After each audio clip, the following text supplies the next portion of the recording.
오늘은 지식의 오만함, 지혜의 충만함이라는 제목으로 하나님 말씀 함께 나누려고 합니다. 지금부터 불과 몇백 년 전만 해도 사람들은 바다를 보면서 바다의 수평선, 그 수평선 너머에는 절벽이 있을 것이다 라고 생각했습니다. 그래서 그 바다 너머까지 항해를 하는 것은 꿈도 꾸지 못하였던 일이었습니다. 불과 몇백 년 전의 일입니다. 근데 지금은 5대양 6대주를 얼마나 많은 선박들이 누비고 다니는지 모릅니다. 인류의 지식과 정보가 비약적으로 폭발적으로 성장하고 확장되고 있는 그런 시대를 살아갑니다. 어렸을 때 생각을 해보면, 제가 어렸을 때 저희 집에 이 책 중에 천재학습이라는 책이 있었습니다. 부모님이 그걸 사주셨는데, 이게 몇 권짜리 전집인데 모든 부모는 다 그렇듯이 내 자식이 천재라고 착각하셨던 거죠. 그래서 천재학습 책을, 근데 그 책을 제가 몇 차례를 봤는지 모릅니다. 그러니까 각각의 굉장히 다양한 부분에 있어서 그 책을 찾아보면 제가 궁금했던 게 그 안에 다 있었어요. 좀 지나고 나니까 이제 이 책이 점점 백과사전들이 많이 나오기 시작했습니다. 그래서 어렸을 때 집에 찾아오셨던 외파는 아저씨들 중에 굉장히 많은 경우는 백과사전을 팔러 온 분들이었습니다. 그러니까 동화대백과사전 이런 거 두꺼운 책을 팔러 오셨다가 어머니의 구박을 받고 그냥 가기가 일쑤였습니다. 비쌌거든요. 이게 비싸니까. 근데 이제 좀 지나니까 이번에는 브리테니카라고 해서 그 두꺼운 책을 판매하는 분들도 참 많이 있었습니다. 그러니까 지금 우리가 가지고 있는 그 지식과 정보의 양이 얼마나 많은지 모릅니다. 근데 지금은 사실 이 대백과 사전 이런 거 파는 사람도 없지만 사는 사람도 없어요. 필요가 없는 게 스마트폰 안에 다 있는 거예요. 그래서 뭘 궁금한 게 있으면 검색해 보면 다 있어요. 그래갖고 요즘은 우리 자녀들도요 너무너무 똑똑해요. 뭘 이렇게 엄마 아빠가 조금 틀린 이야기 하면 바로 찾아봐요. 요즘은 설교하기도 무척 어려워요. 설교 이렇게 어설프게 인용하면 성도님들이 바로 찾아봐요. 그래서 저는 말씀 전할 때 팩트 체크를 굉장히 엄격하게 하는 편입니다. 이게 굉장히 중요하거든요. 여기에서 신뢰가 깨어지면 모든 내용에 대한 신뢰가 깨어지니까. 근데 지금은 다 손에 백과사전 수천 권보다 더 많은 정보와 지식을 담고 살아가는 거예요. 자, 그런데 우리가 가지고 있는 그 수없이 많은 지식과 정보의 양, 그걸 생각하면 엄청나죠. 와, 내가 이렇게 똑똑하단 말인가, 내가 이렇게 많은 걸 안단 말인가, 세상의 모든 지식을 내가 다 가지고 있다라고 생각할 수 있습니다. 그런데 그 정보와 지식, 그것이 가진 위험에 대해서 우리가 좀 묵상할 필요가 있습니다. 코넬 대학교의 사회심리학과 교수로 재직했던 데이빗 더닝 교수가요, 대학원생 저스틴 크루거라는 대학원생과 함께 수행한 실험이 있어요. 꽤 유명한 실험인데 65명의 코넬 대학교 학생들을 모았습니다. 그리고 테스트를 합니다. 어떤 테스트를 했느냐면 이해력 테스트, 독해력 테스트, 그리고 자동차 운전, 체스, 우리로 치면 장기 이런 거죠. 체스, 테니스, 운동까지 다 테스트를 해요. 테스트를 하고 나서 끝난 뒤에 질문을 해요.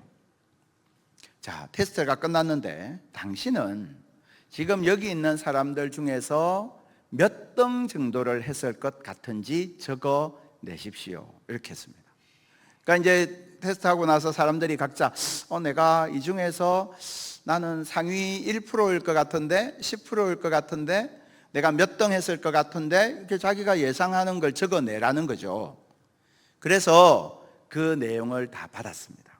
그리고는 이 사람이 실제로 받은 점수하고 이 사람이 적어낸 점수를 대조해서 그래프를 하나 만들었습니다. 이미지를 보여주시면 이런 그래프입니다. 이걸 더닝크루거 효과 이렇게 이야기하는데요.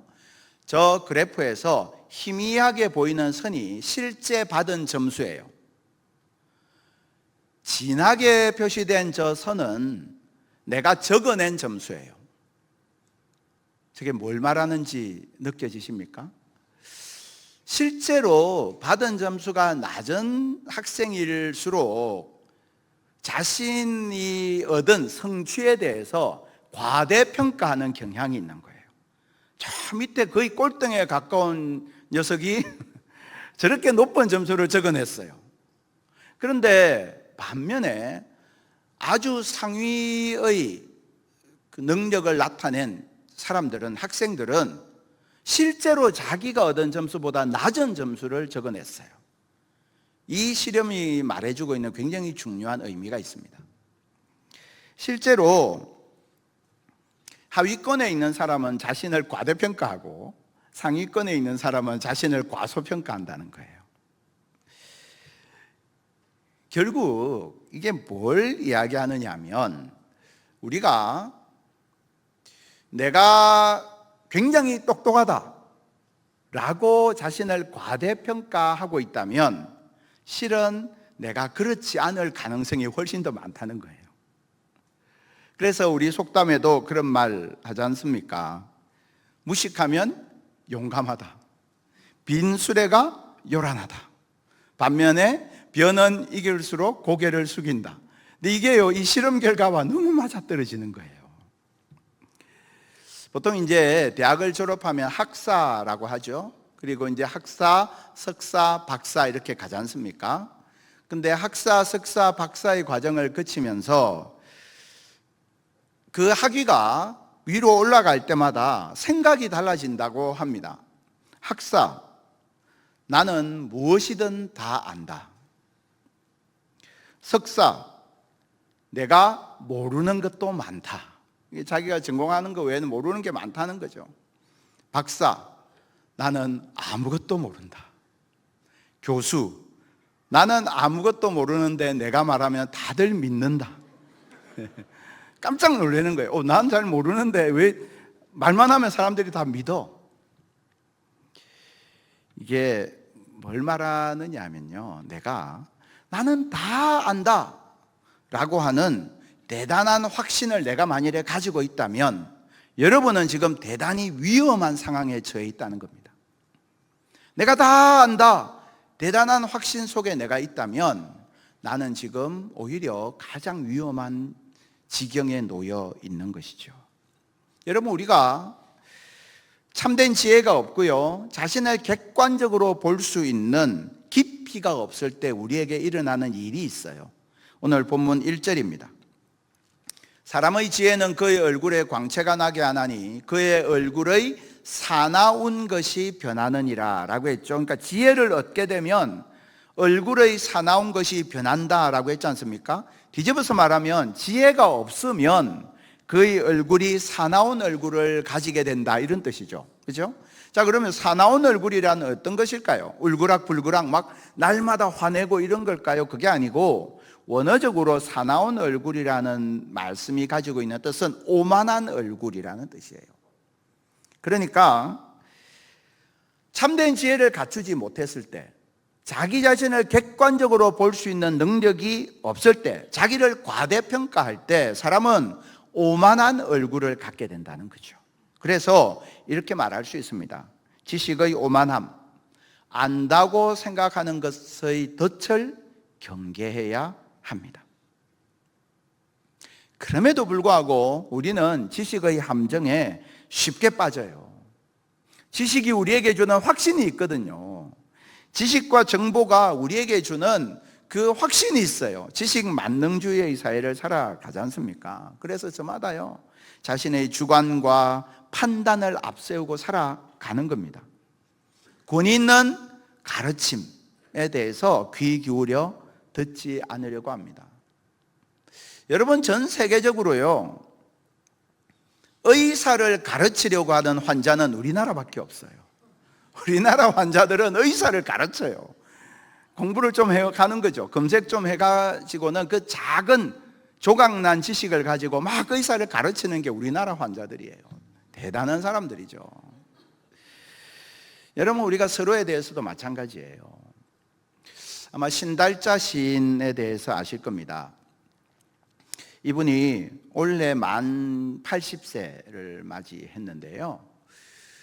작년에 시집을 하나 출간을 했어요. 근데 이 신달자 시인의 삶이 꽤 이런저런 스토리가 많이 있습니다. 이분이 34살에 남편이 뇌졸중으로 쓰러지게 돼요. 그리고는 24년간 남편이 투병하게 됩니다. 병수발을 해야 되는 거예요. 근데 그 당시 이제 막 34살 된 이 여인에게는 딸 셋이 있었어요. 딸 셋에 남편은 쓰러져 있는데 24년간 남편을 간병한다 생각해 보십시오. 시어머니도 병석에서 9년을 보냈습니다. 근데 이제 시집을 출간을 했어요. 기자가 신달자 시인의 집에 방문해서 인터뷰를 했습니다. 그 인터뷰 내용이 이렇게 쭉 실렸는데 제가 그 인터뷰 내용을 보다가 눈에 딱 들어오는 대목이 있었습니다. 기자가 시인의 집을 방문해서 여기저기를 보다 보니 벽에 메모가 한 장 붙어 있더라는 것입니다. 그 메모의 내용은 남의 마음을 잘 알아주는 사람이 되자, 이런 메모였어요. 남의 마음을 잘 알아주는 사람이 되자. 보통 뭐 이런 메모 그렇게 잘 붙이지 않지 않습니까? 그래서 이 기자가 물었어요. 왜 이런 메모를 붙여 놓으셨나요? 그러니까 그 시인이 자기 삶의 이야기를 좀 들려줬습니다. 제가 서두에 말씀드렸지만 남편을 24년간 수발을 했습니다. 온갖 약을 다 썼기 때문에 늘 이분의 몸에는 약 냄새가 배어 있었습니다. 사람들을 만나러 갈 때 생각을 하는 겁니다. 사람들이 나를 만났을 때 내 몸에서 심한 약 냄새가 나면 불쾌해하지 않을까. 그래서 내가 이 약 냄새가 나지 않도록 하는 게 이분에 대한 배려겠다, 예의겠다 생각해서 향수를 뿌리고 나갑니다. 그렇게 해서 사람들을 만났는데 그 뒤에 그런 소문이 났습니다. 남편은 병들어 누워 있는데 부인은 화려하게 멋이나 부리고 다닌다. 이분이 그렇게 이야기합니다. 그때는 내가 그렇게 오해받는 것이 너무나 억울했다. 그런데 이제는 그 경험을 통해서 남들의 숨겨진 아픔을 알아보는 마음을 갖게 되어서 감사하다. 그래서 남의 마음을 잘 알아주는 사람이 되자라는 글을 붙여 놓았다는 거예요. 여러분, 우리가 서로에 대해서 얼마나 많은 오해를 가지고 살아가는지 모릅니다. 문제는 우리가 그 사람을 잘 안다고 생각하는 거예요. 나는 그 사람을 잘 안다라고 생각하지만 실은 그 사람에 대해서 우리는 전혀 모른다는 거예요. 그 가운데에서 내가 안다고 생각하는 그 오만함, 그것이 관계를 깨뜨린다는 겁니다. 부모와 자녀의 관계, 남편과 아내의 관계 다 마찬가지입니다. 교회에서 교우와 교우의 관계, 목회자와 성도의 관계 다 마찬가지예요. 잘 안다고 생각하지만 그것 때문에 관계가 파괴됩니다. 오늘 본문 3절에서도 그렇게 말씀합니다. 왕 앞에서 물러가기를 급하게 하지 말며 악한 것을 일삼지 말라. 전도서에서 왕은 하나님의 대리자를 상징합니다. 하나님의 음성, 하나님의 뜻에 귀 기울이지 않는다는 것입니다. 여러분, 내가 예상하지 못한 어려움에 빠졌다면 여기에는 하나님의 의도, 하나님의 시간표가 있지 않을까 겸손히 하나님 앞에 기다려야 하는데, 내가 가지고 있는 나의 판단과 주관이 너무 뚜렷하다 보니 왕 앞에 머무르지 아니하고 급하게 물러가 버리고 자신의 생각과 판단을 따라서 악한 일일지라도 그 일을 그냥 해버린다는 거예요. 그것이 우리의 모습이라는 겁니다. 물론 우리가 여태까지 살면서 쌓아왔던 축적된 인생의 경험들이 있습니다. 내가 가지고 있는 지식들이 있어요. 그건 굉장히 중요하고 가치 있는 겁니다. 나름대로의 판단이 있고요. 내가 사전에 철저히 조사하고 준비한 나의 여러 가지 노하우들이 있을 겁니다. 그런데 그것을 가지고 내가 스스로 자신을 과대평가하고 내가 모든 것을 다 안다고 생각하는 것, 그것을 성경은 교만이라고 이야기합니다. 고린도전서 8장 1절, 지식은 교만하게 하며. 여기 교만하게 하며라는 이 단어의 헬라어 원어는 부풀어 오르게 한다는 뜻입니다.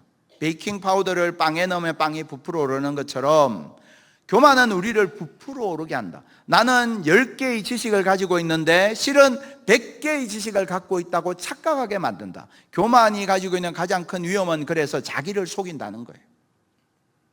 교만은 나를 속이게 되는 겁니다. 그래서 실제로 우리 기독교 역사에서 교만은 인간을 하나님으로부터 멀어지게 한 가장 근본적인 죄악이다라고 이야기하고 있습니다. 우리가 하나님 앞에서도 이 교만한 마음, 그것을 가지고 살아갈 때 이것이 얼마나 위험한가. 성경에서요, 세상의 지식과 정보와 능력을 총집대성하여 인간이 도모했던 첫 번째 상징이 바벨탑이잖아요. 바벨탑을 높이 쌓아 올렸을 때 그들은 곧 그들에게 닥칠 언어의 분열에 대해서 전혀 예상하지 못했습니다. 바벨탑을 쌓으면 다 된다고 생각했습니다. 자신들이 모든 것을 알고 자신들이 모든 것을 예측 가능하다고 생각했는데 바로 다음의 일도 그들은 몰랐던 거예요. 오늘 본문이 우리에게 그것을 정확하게 말해줍니다. 7절, 사람이 장래일을 알지 못하나니 장래일을 가르칠 자가 누구냐. 여러분, 우리는 바로 다음 순간의 일도 알지 못하는 거예요. 바람을 주장하여 움직이게 할 수도 없고요, 내가 죽는 날을 주장할 사람도 없어요. 내가 알고 있다고 생각하는 내 지식의 한계가 얼마나 우습게 내 앞에 닥치는지 우리가 살다 보면 끊임없이 경험하는 일 아니겠습니까? 그래서 여러분, 우리가 지식이 있다고 교만하면 안 됩니다. 동시에 나에게 지식이 없다고 주눅들 이유도 없습니다. 내가 지식과 정보가 없다고 주눅들 이유 없어요. 저도 제가 참 어리석다는 생각을 참 많이 했습니다. 약삭 빠르지도 못하고 어떤 상황에서 어떻게 해야 될지 빨리 결정하지 못해서 주저하고 혼란스러워하는 제 자신의 모습을 보면서 아유, 너 왜 그렇게 멍청하냐, 이런 때는 어떻게 해야 되지? 근데 나는 잘 모르겠는 거예요, 솔직히. 그래서 속상해했던 적도 참 많이 있습니다. 세상 물정도 잘 모르고, 또 간혹 목사님들끼리도 만나서 이야기를 해보면 재테크 뭐 이런 거 잘 아는 목사님들도 많아요. 근데 그런 거 전혀 모르거든요. 그러니까 그런 분들 이야기 들으면 아, 그렇구나, 아, 그래야 되는구나, 그러고는 와서 아무 대책이 없어요. 그래서 참 내가 참 어리석구나, 그런 생각 한 적이 많이 있어요. 근데요, 여러분, 우리가 기억해야 될 것이 한 가지 있습니다. 이것이 오늘 우리가 고백하고자 하는 두 번째 고백인데요, 지혜의 충만함, 하나님께서 채우십니다. 여러분, 우리 같이 한번 하나님께서 채우십니다, 같이 한번 하나님 앞에 고백해 볼까요? 하나님께서 채우십니다. 하나님께서 채우세요. 여러분, 비가 쏟아지는 날 바깥에 빈 양동이 하나 그냥 슬그머니 내어 놓아 보십시오. 금세 양동이가 물로 가득 차고 넘칩니다. 내가 어떻게 해야 할지 아무것도 알 수 없을 때, 정말 내가 나를 보니까 난 진짜 빈 깡통 같아요. 아무것도 아는 게 없어요. 그럴 때 그 탄식이 내 안에 올라올 때에 아무 말 하지 마시고 빈 양동이 같은 내 인생을, 내 영혼을 하나님으로부터 쏟아지는 지혜의 빗줄기 가운데로 슬그머니 밀어 놓으시기 바랍니다. 어느새 세상이 줄 수 없는 지혜가 내 영혼의 그릇에 가득 담겨 있는 것을 확인하시게 될 것입니다. 지혜가 부족하다고 느낀다면 내 영혼의 그릇을 지혜의 왕 되신 하나님 앞에 빈 그릇을 높이 들어 올리십시오. 하나님께서 채우십니다. 햇살이 눈부시게 쏟아지는 좋은 날, 하늘을 쳐다보면 내 얼굴에 빛이 그대로 임합니다. 내 얼굴이 환하게 빛나요.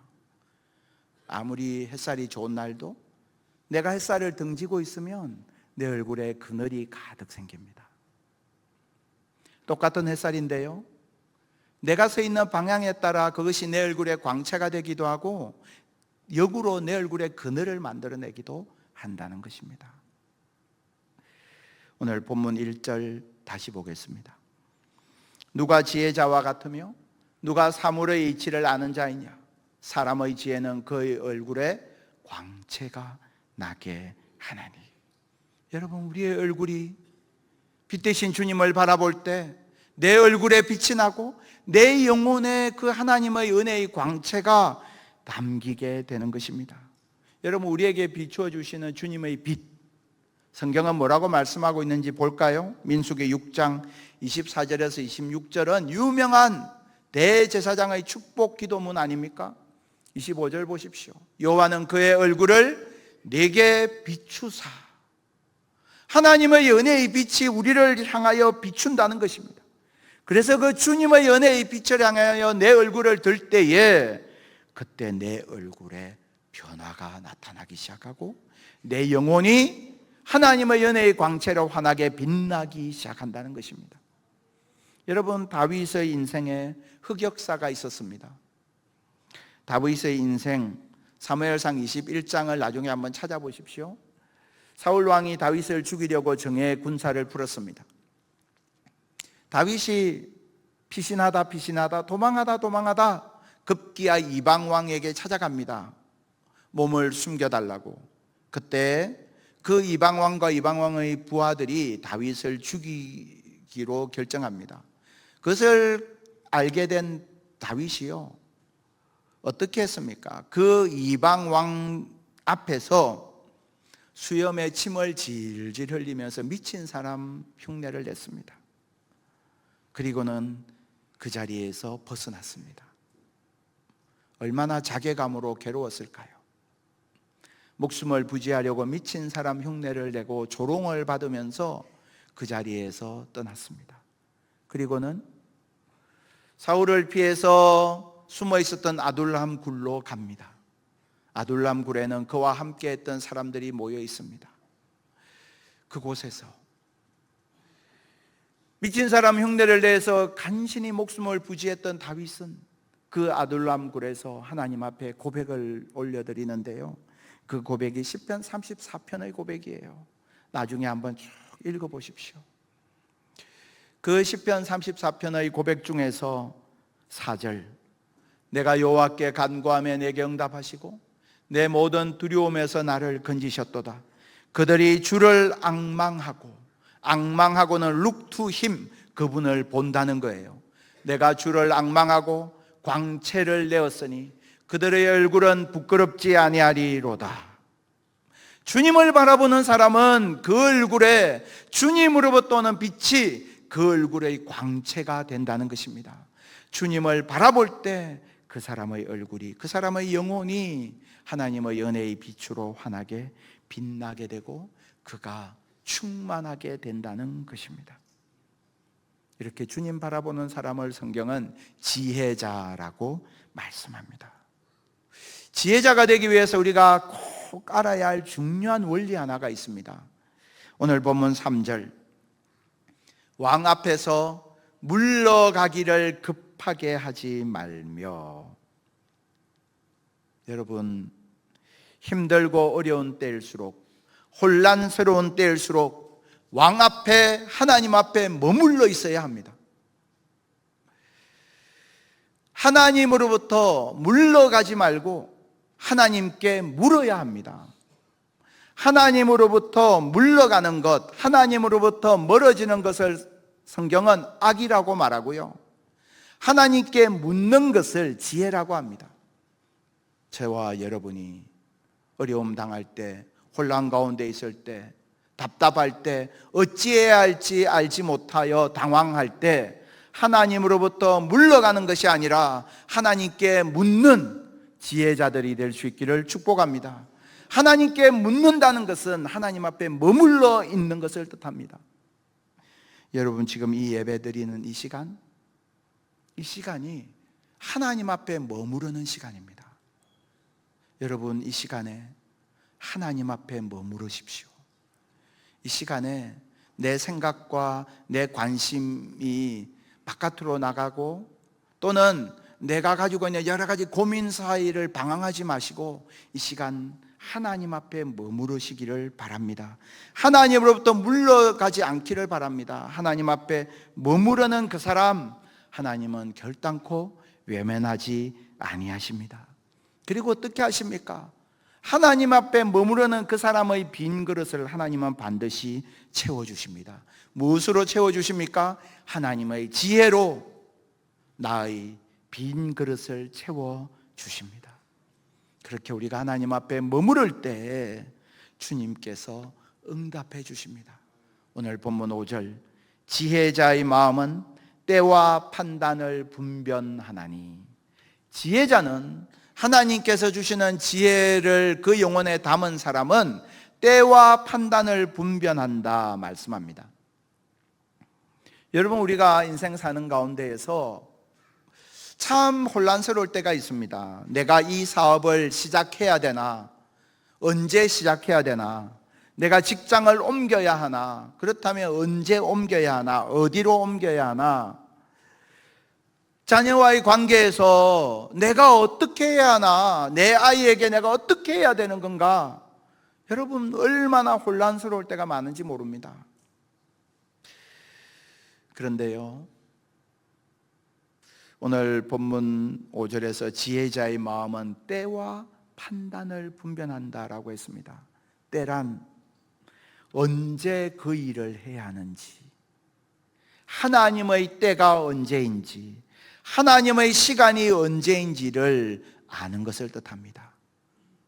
지혜자의 마음은 하나님 앞에 머물러 서서 하나님의 지혜를 구하는 사람에게 하나님께서 하나님의 때가 언제인지, 하나님의 시간표가 어디를 향하고 있는지 하나님께서 가르쳐 주시고 함께 하십니다.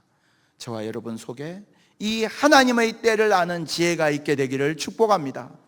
하나님 앞에 머무르는 지혜자에게 하나님은 어떻게 응답하시느냐? 판단을 분별한다라고 했습니다. 이때 판단이라는 단어는요, 내가 무엇을 해야 하는지, 어떤 일을 해야 하는지에 대한 내용이에요. 여러분, 내게 아무런 대책이 없을 때, 내가 어떻게 해야 할지 알 수 없을 때에 내가 하나님 앞에 머물러 서야 합니다. 그때 하나님께서 내게 때와 판단을 분별할 수 있는 지혜를 주신다 말씀하셨기 때문입니다. 기도하기는 내 인생에 이리저리 엉망으로 얽혀버린 실타래처럼 풀리지 않는 문제가 있을 때, 그래서 내가 어떻게 해야 할지, 무엇을 해야 할지 종잡을 수 없을 때, 지혜의 왕 되신 하나님 앞에 나아가서 하나님 앞에 머무름으로 말미암아 때와 판단을 분별하는 지혜자에게 주시는 은혜를 받아 누리시기를 축복합니다. 우리에게 필요한 것은 지식의 광대함이 아니라 지혜로 내가 인생을 살아가는 것입니다. 여호와를 경외하는 것이 지혜의 근본이다 하셨습니다. 우리들에게 있는 지식이 유용하고 정보가 필요합니다. 그러나 그것에는 한계가 있습니다. 내게 있는 지식이 정말 제대로 쓰임 받으려면요, 지혜가 필요합니다. 인류에게 지식은 엄청나게 축적되어 왔지만 지혜는, 하나님을 경외하는 지혜는 점점 사라지고 있기 때문에 이 수없이 많은 지식이 오히려 이 세상을 더 혼란스럽게 만들고, 수없이 많은 지식이 이 세상을 오히려 더 분쟁 속으로 몰아넣는 일들이 얼마나 많은지 모릅니다. 지식이 세상을 구원할 수 있다면 이미 세상은 구원받았을 것입니다. 그런데 그 수없이 많은 지식과 정보가 오히려 사람과 사람 사이를 나누어 놓고, 나라와 나라 사이를 나누어 놓고, 모든 사람들이 다 그 가운데에서 소외를 경험하며 살아가는 21세기의 모습을 우리는 보고 있지 않습니까? 하나님 앞에 우리의 연약함을 주님 앞에 내어놓고 주님 앞에 머무르는 그 시간 통하여서 저와 여러분이 각자의 인생, 내 인생을 살아가는 영역에서, 또 가정에서 내가 어떻게 아름다운 가정을 세워나갈 것인지에 대한 기도의 제목에 있어서, 일터에서 내가 어떻게 그 속에서 하나님의 뜻대로 살아갈 수 있을지에 대해서, 교회에서 내가 어떻게 하나님 기뻐하시는 공동체의 한 가족으로 함께 살아갈 수 있을지에 대해서 하나님 앞에 머무름으로 말미암아 하나님의 지혜로 우리의 영혼이 충만하게 되는 은혜가 있기를 축복합니다.